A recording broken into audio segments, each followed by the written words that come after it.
Hey, says here, and we're interviewing the number one player in the US, Luis Estrada. And we are all things paddle. All right, guys, I'm here with Luis Estrada, number one in the USA. Welcome, Luis. Thank you for having me, Seth. All right, so where are you originally from, Luis? So I'm originally from Valencia, Venezuela. Wow. Yeah, wow, Venezuela. Wow. So, did you ever play any other racket sports? Yeah, I grew up playing tennis. I've been playing tennis since I was 3 years old. I kind of stopped playing 2 years ago when I started playing paddle. I still teach, but basically stopped. So that was in Venezuela, right? Yeah. So when did you come here to the US? So I started coming consistently when my dad moved here in 2008, but I moved completely 2016. Well, so did you start playing paddle in Venezuela or here? Here, I found about paddle and everything right here. So right how were you introduced to paddle? Like what club or what did you think after you saw that? So right here in Orlando, I'm based in Orlando since I moved here, and the one that got me into it was the one and only Marcos del Pilar. So let's say that on August 2021, around that, I played for the first time. And I think on a Monday, I played for the first time. Marcos saw me playing. He saw that I was super excited, whatever. And then he said, like, why don't you get certified? I have a certification. Back then was the Diaz. Right now we're Padel NBA USA. Why don't you get certified this weekend? The next day I signed up, and that's how everything started. On the same week that I started playing, I got certified. So did you continue playing tennis, or you said, "Man, paddle, this is it"? I was a hitting partner at the time, and I said, "This is it. Like I'm done. I'm done with tennis." I say, I mean, maybe I kept hitting for a little bit, but then as soon as I started traveling, that was it. So did you start playing tournaments? What tournaments were there at that time?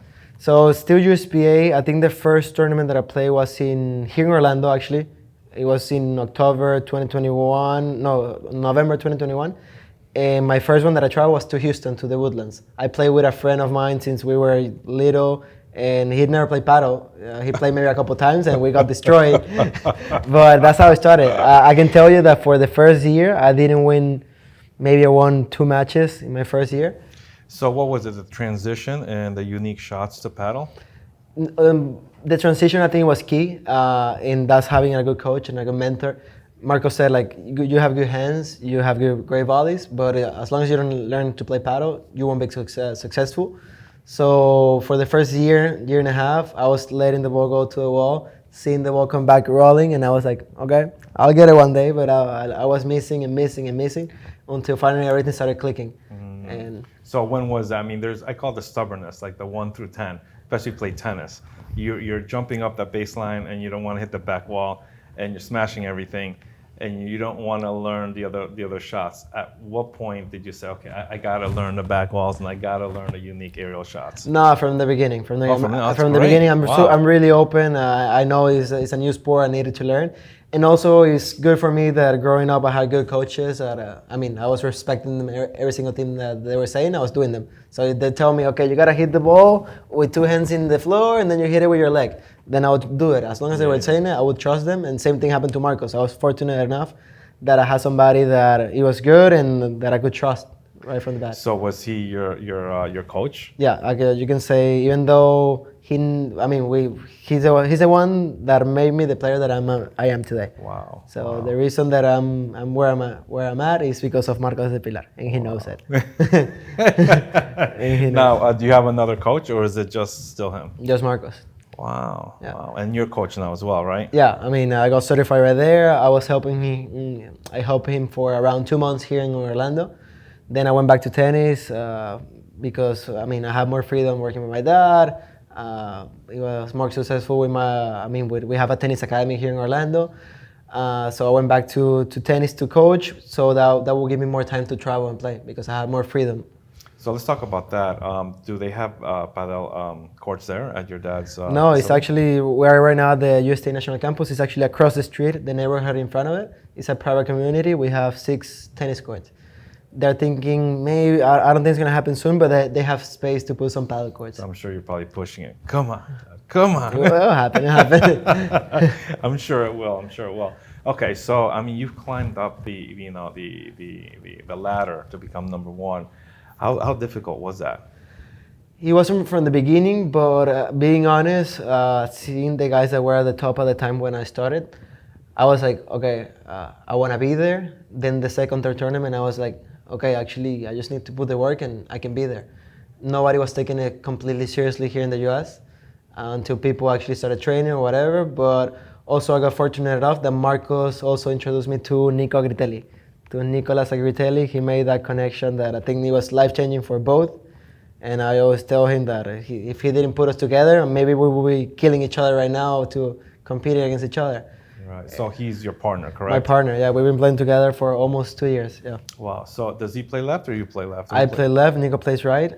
He can play both actually. I just cannot play right. Hopefully one day I learn, and if we need to switch, we'll switch. But I don't know how to defend on the right. I was just like you. The tennis players usually are on the left side for sure. Yeah. You know, but once I get injured, I moved over to the right side, and I appreciate the right side, and Yeah. I kind of know how to play it. But as soon as I get better, I'm back to the left. Yeah. No, I mean, it's actually little by little, the right side players getting more value and appreciated by the people, also by the viewers, by everybody, and it's key. Like I mean, and not so much by the play style that you're building the point for the left side player. That's not happening anymore, even in World Padel Tour. Everybody's being aggressive. Everybody can hit it. So It's changing. It's changing. It's evolving. Yeah.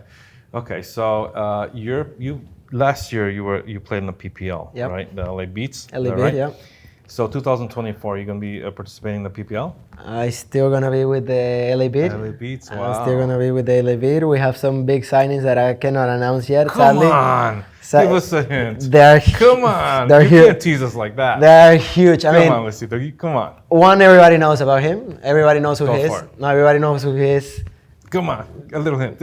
Oh man. Well, anyways, I when it can- happens, you guys send me a text. You gotta get Yeah, your phone and you gotta put it on. Yeah, Padel we'll Smash. put it out. We put it out, but it's one crazy signing, and the other one I think he's gonna help the team a lot. And we have two girls that did an amazing season in World Padel Tour, and the other one just basically finished her career. I don't know if you can take the shots around there. Yeah. The hints there, yeah. Okay, so let's talk about that. I mean, where does that put the North American players? I mean, you were getting all these stars, right? So last year we saw a lot of players, right? North American players. Yeah. You know, not too many national players. We're starting to see that change now, right? Yeah. We're seeing more national players, And more international, players. yeah. Right. Where does that leave that North American player? I mean, at the beginning, we knew it was going to happen. Yeah, of Why? course. We needed the level to be better, but it's also better for us. So bringing that level here to the US is actually going to push us first. As Marcos was saying before, first we're going to be training with them. We're going to be experiencing the way that they play, the different pace that they play. Nico and I, we've been fortunate enough that we've been traveling. We play one in New York.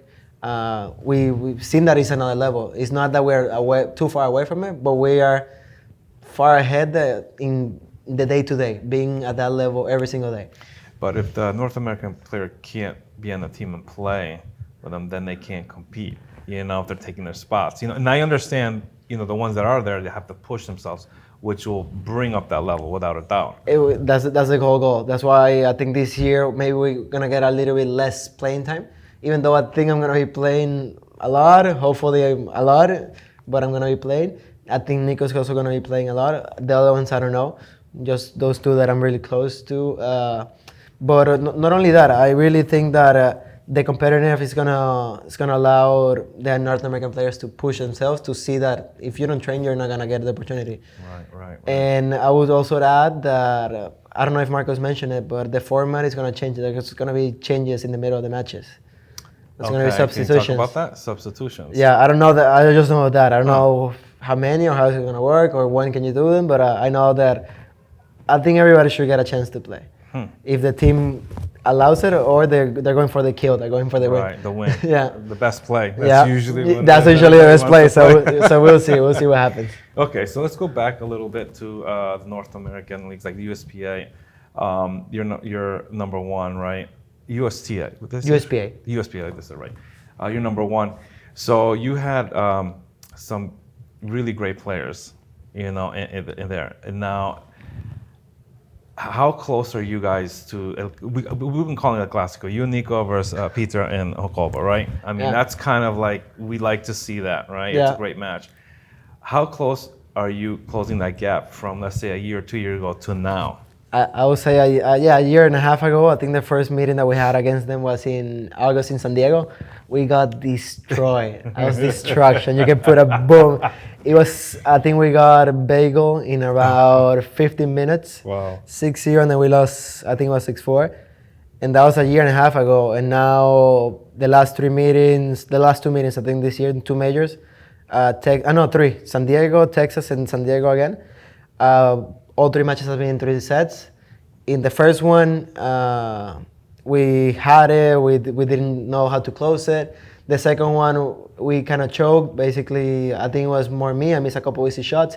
And in this one, we had it. This one, I think, has been the closest one. I don't think we choked. I think Jacobo and Peter brought their A game at the end.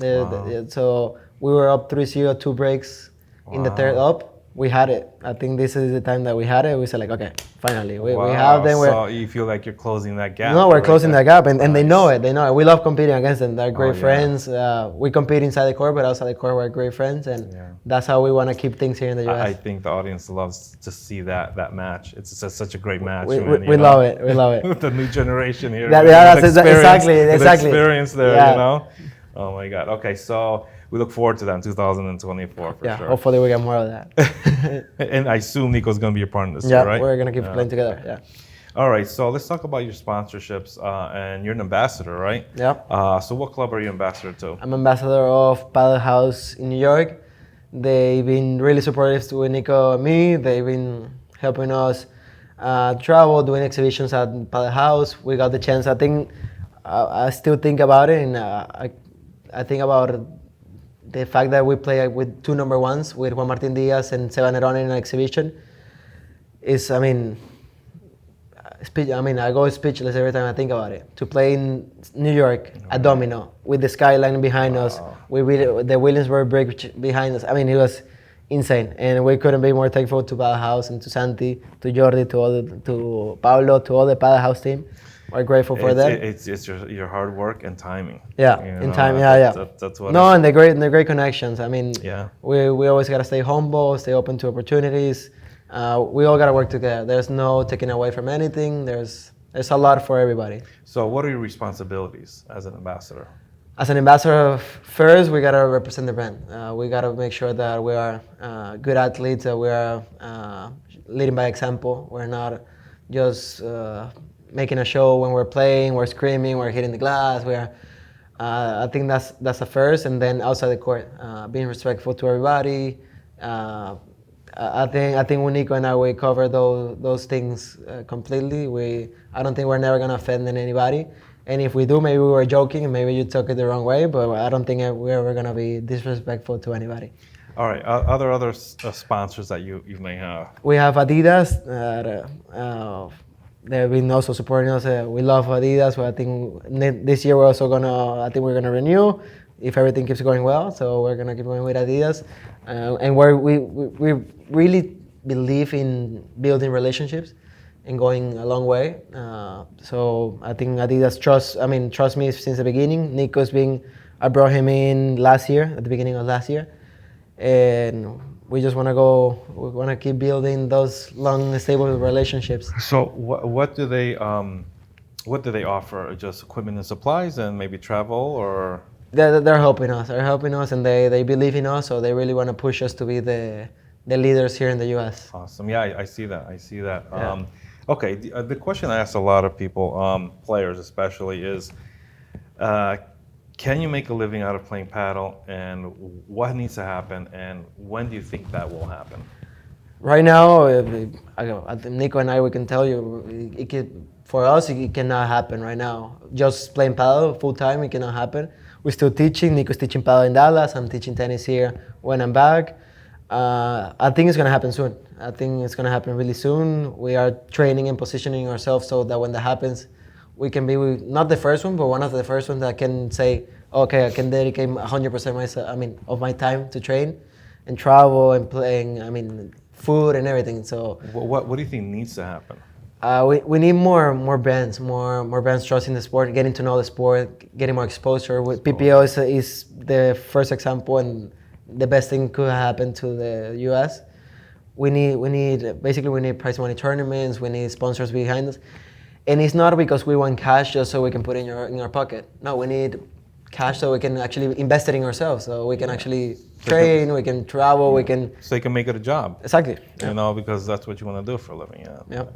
Okay, I hope that happens soon. I mean, you know, I see a lot of potential in this sport, and I see great players, and it's tough because they have to coach or they have doing something else, and they can't focus everything on paddle, strengthening, and everything that they have to do. Yeah. You know, and that hinders them from, you know, getting better. Getting better. Yeah, no, it still happens to us. Even though Nico and I were, Nico's training at 6 a.m.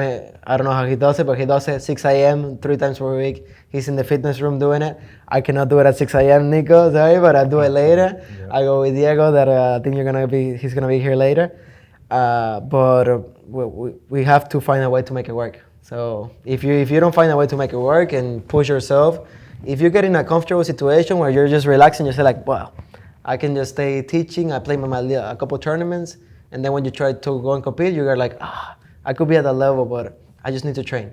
Right. And I can tell you, if you don't get out of that comfort zone, you're never gonna train. Well, I think that's the problem. I mean, if you can't do it full time, you can't get there. You know, it's kind of hard when you have to work all day and you come back and you're a little tired, and you know. Exactly. That's when you gotta sacrifice full time. That's where right now I'm telling you, it's not gonna happen yet. That's where you gotta sacrifice. Maybe you stop teaching 2 or 3 hours. You're losing a little bit of money, but basically that time and money you're investing in yourself. In what? In training and getting in shape, getting ready for those tournaments, so you actually succeed when that happens. Yeah. So. Okay. What are your goals in 2024? I assume you want to keep the #1 spot, right? I think that's our first goal here, but for myself and for Nico, I think for sure, I think it's keeping the #1. But also we want to travel more internationally this year. We know that our biggest rivals here in the U.S. is Peter and Jacobo, for sure, El Clásico. But we know that we got to go outside. We got to go outside. We got to play a higher level. And so you're talking about Spain? Europe, Mexico, South America, yeah, for sure. So let's talk a little bit about A1. We talked about it before, but let's get more into detail. You know, the experience and the level, and you know, all of that. No, I mean, it was insane. It was, I think, one of the best experiences. Again, in New York, the fact that we were playing in Central Park at Walmart Ring. Not even in tennis, I would have ever thought that I would play there. And just playing there with the skyline behind us, I would tell you it's a dream come true. When we were telling everybody, they were like, what, in Central Park, but where are you going to play? Yeah, the Walmart Ring. They were like, what? I mean, that's insane. One of a lifetime opportunity, and we're grateful that they, Padel House basically gave us the wild card to it because they were the hosting facility for the players. They made the deal, and Padel House also giving us that opportunity, which we took advantage of it. Oh yeah. That's amazing. Yeah, no. I mean, I'm telling you, I cannot even put into words winning a round in a Grandmaster of A1, even though we know it's not Premier Padel, World Padel Tour, still kind of a big thing. And I can tell you, the players there, they were like, no, they're gonna lose. Well, you made it through the first round, and right? we won the first round. Everybody thought, everybody there in the tournament was talking. They thought we didn't speak Spanish. I did. They were saying, oh no, but they're gonna lose quick right now, boom. And then after we win, everybody was in shock. I was hoping you make the finals against Tolito. Oh man, that would have been amazing. That would have been amazing. Oh my God. You like Tolito? Oh, who doesn't like Tolito, man? Come on. The guy's entertaining, you know? Yeah. And he's an awesome player. He's an awesome player. He's a showman. He is a showman. Yeah. So what do you think about A1? Do you think there'll be other opportunities like that with you and Nico in other, tournaments, even if you have to go out of this country? Yeah, I mean, we need to. We have to go. We need just... Like you talked about going to Europe or to Mexico. But what are you thinking? We're open to everything, basically. Whatever we can get in, we get the opportunity that the scale works with the USPA or the PPL. We're just open to going anywhere. Also, we're looking, of course, to get more sponsors to travel to, because last year, even though we were getting a little bit of help, we were putting money out of pocket. We were investing in ourselves, in going, getting the exposure, getting the level. I think we just want to play FIP. I think that would be the fair. Yeah, FIP, yeah. FIP. A1, if it happens here close in Mexico, maybe we go because we have the points. Maybe we can play a quali and try to qualify. But I think our main goal will be FIP or A1. Actually, we're open to anything. Or Premier. Who knows if we get a walker to a quali or... Yeah, that would be great. Who knows? Thank you, Luisito, for coming to Padel Smash Academy, and I wish you all the luck in 2024.